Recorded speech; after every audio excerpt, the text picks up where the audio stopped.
Queridos, chegamos ao nosso capítulo 2 e nós vamos falar sobre a arquitetura de computadores, componentes internos do computador. A arquitetura de computadores ela vai envolver o estudo de componentes internos que formam a base de funcionamento de uma máquina computacional. Então, neste capítulo, a gente vai explorar os principais componentes internos do computador e detalhar aí algumas funções e a importância de cada um para o desempenho geral do sistema, ok? Então, vamos lá. Nós vamos começar aqui com a unidade central de processamento, o mais conhecido como CPU. Aqui eu coloquei duas imagens, uma ela é mais desenhada e a outra é mais técnica, mas ambas são a mesma coisa, ok? O que seria o CPU, que é essa parte verde aqui? Aqui neste desenho seria essa parte mais clarinha. Ela também é conhecida como processador ou o cérebro do computador. E ela é responsável por executar todas as instruções fornecidas pelos programas, controlando as operações dos sistemas e realizando cálculos matemáticos, lógicos e de controle. Então, a CPU ela é composta de dois principais subcomponentes, que é a unidade de controle e a unidade lógica aritmética, que é essa daqui. Tá? Então, esses são os dois principais componentes. A unidade de controle ela é responsável por coordenar as atividades de todos os outros componentes do sistema. Então, ela vai interpretar as instruções do software, ela vai definir a ordem que as operações elas devem ser realizadas e vai garantir que os dados sejam transmitidos corretamente entre a memória e os dispositivos de entrada e saída. Então, a unidade de controle ela atua como maestro do sistema, garantindo que tudo funcione de forma coordenada e eficiente. Já a unidade lógica aritmética, ela, por outro lado, ela é responsável por realizar as operações aritméticas, como a soma e subtração, bem como as operações lógicas, como comparações entre os dados. Então, a ALU, ela processa os dados brutos do CPU e recebe todos esses dados, transformando eles em resultados que podem ser utilizados pelos programas em execução. Ok? Avançando, nós temos a memória RAM. Ela é uma memória de acesso aleatório. Ela é um componente responsável por armazenar, fazer um armazenamento temporário de dados que estão sendo utilizados pelo processador durante a execução dos programas. Então, diferente do armazenamento permanente em discos rígidos ou SSDs, a memória RAM ela é volátil. Então, o que significa que os dados armazenados nela ela podem ser apagados quando o computador é desligado. Então, a função principal da memória RAM é fornecer ao processador um acesso rápido aos dados necessários para a execução de tarefas, garantindo que as operações elas sejam realizadas com eficiência.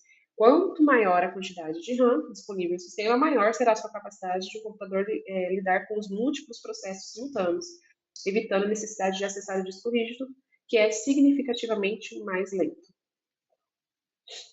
Agora, vem aqui a placa-mãe.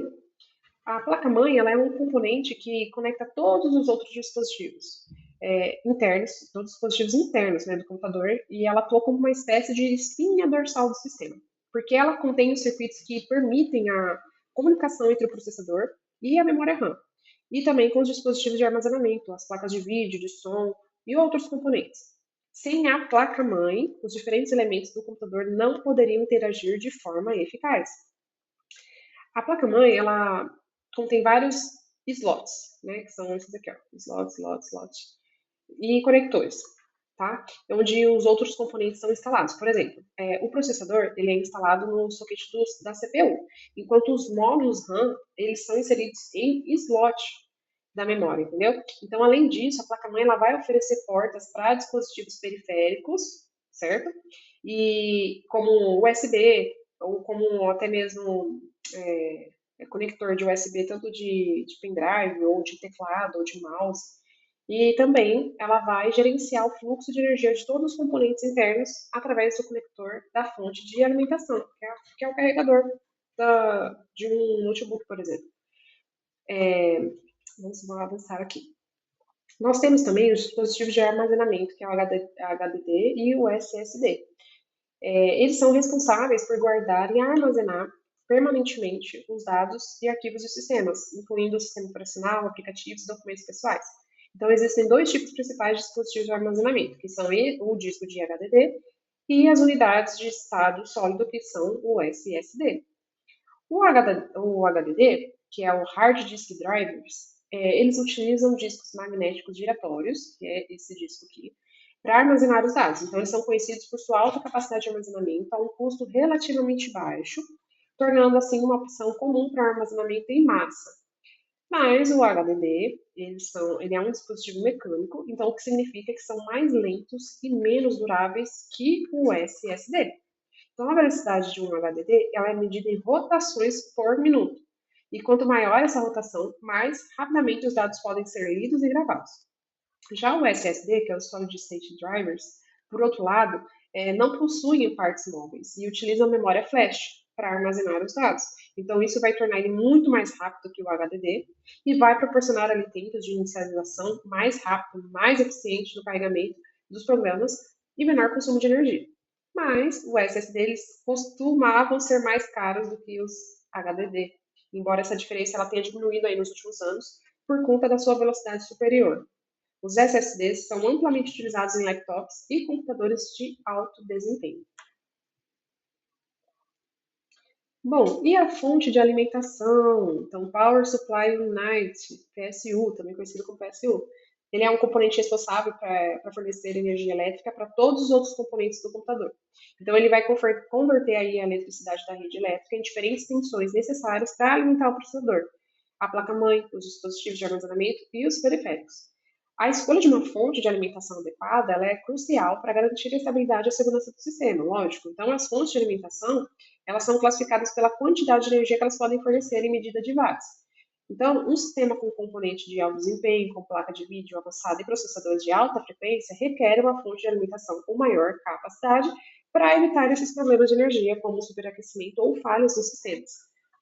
Além disso, né, as fontes de alimentações elas possuem certificações de eficiência, como a 80 Plus, que indica quão eficiente a fonte de alimentação ela converte energia elétrica em energia utilizável pelo sistema. Temos aqui também a placa de vídeo, também conhecida aí como GPU, Unidade de Processamento Gráfico.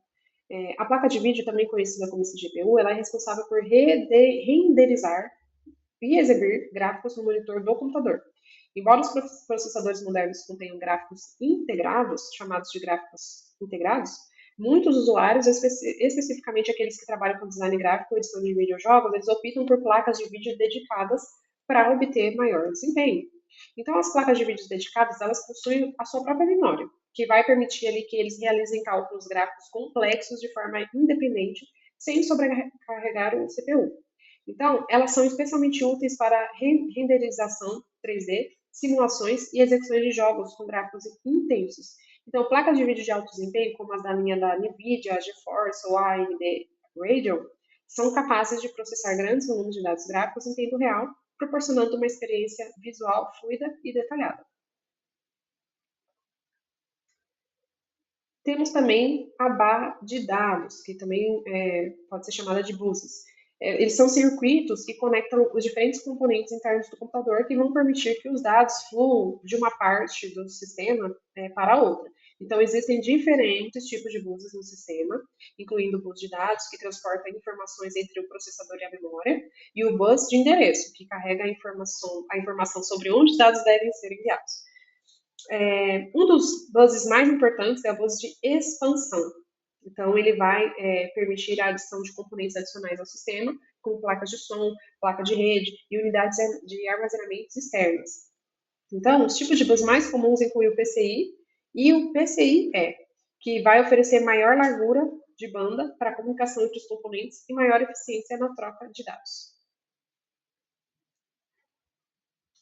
Vamos entender um pouco agora dos componentes externos do computador, ok?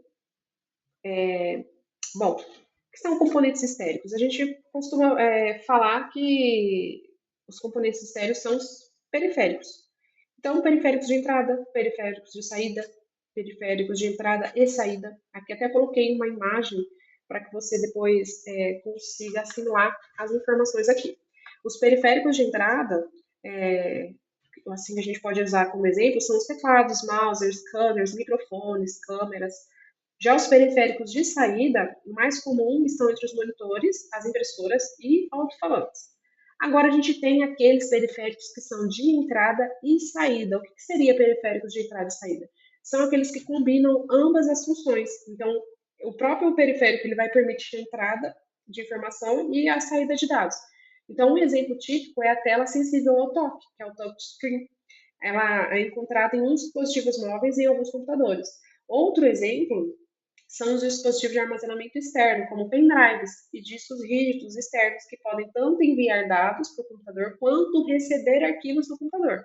Então, aqui, ó, nós temos os dispositivos de entrada, que só funciona, só é dispositivo de entrada, ele só vai enviar informações para o computador. Então, nós temos teclado, câmera, microfone, scanner, entre outros. Já o dispositivo de entrada e saída, nós temos CDs, pendrives, câmeras, impressoras, até tem um laptop aqui. E os dispositivos de saída, nós temos a impressora, nós temos o headset, nós temos monitor, caixa de som, como é que fala? Como que é o nome disso aqui mesmo? Projetor. Até projetor, que aí também é só dispositivo de saída. Bom, aqui eu quero fazer uma indicação de filme, de série, na verdade, sensacional, que chama Periféricos. Ela é uma série de ficção científica da Amazon e ela mistura a realidade virtual com viagem no tempo. Então, o título da série, ela é a denominação dada aos robôs que são controlados remotamente, que tal como o Avatar em um jogo de videogame, ele marca a presença de humano em uma época futura. Então, ele é um periférico ali, eu entendo que é de entrada e saída de informações. E é legal assistir esse filme porque você começa a entender como é que funciona o mundo da informática e a evolução que seria aí o mundo de inteligência artificial. Vale a pena muito assistir essa série, inclusive eu acredito que há outra temporada para sair em breve, em 2025, e é bem legal. Acredito que vocês vão gostar. É uma indicação minha, eu assisti ela inteira e achei sensacional. Bom, vamos concluir aqui. Os componentes internos do computador eles formam uma rede complexa e ela é interconectada, que vai permitir o funcionamento eficiente do sistema, ok? Então, desde o processamento até os dispositivos de armazenamento, cada parte desempenha aí um papel fundamental na execução de tarefas e na garantia de que o computador atenda às necessidades do usuário, seja para atividades simples, como navegação na web, ou para processos intensivos, como a criação de um conteúdo multimídia e até mesmo jogos, né? Muitas pessoas gostam de usar o notebook e o computador para jogos, e aí vai precisar de um processador melhor. Os periféricos proporcionam aí a interação entre o usuário e o sistema e vai facilitar a entrada e a saída de dados. Então, com o entendimento desses componentes, a gente pode apreciar a complexidade e a importância de cada parte na operação do computador. Queridos, nós finalizamos aqui mais um capítulo, espero que você tenha gostado. E eu peço que você se lembre de se inscrever e deixar aquela curtida pra gente. Deixe nos comentários se você tem alguma dúvida e a gente passa a te responder na sequência, ok? Então, te vejo até a nossa próxima aula. Até mais!